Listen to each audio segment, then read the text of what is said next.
11 லட்சம் கோடி காலி. வெறும் 60 நிமிஷத்துல இந்தியாவே அதிர்ந்து போயிருக்கு.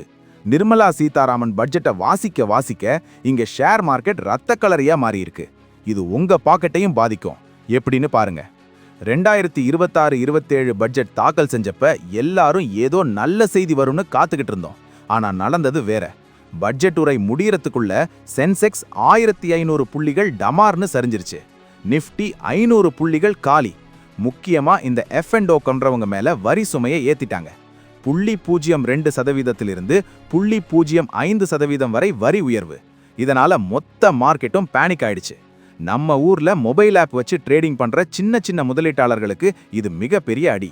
SBIலிருந்து பெரிய கம்பெனி பங்குகள் வரைக்கும் எல்லாமே சரிவு. ஒரு பக்கம் தங்கம் விலை குறைய போகுதுன்னு சந்தோஷப்பட்டா, இன்னொரு பக்கம் பட்ஜெட்ல போட்ட வரி போடு மார்க்கெட்டையே பஞ்சர் ஆக்கிடுச்சு.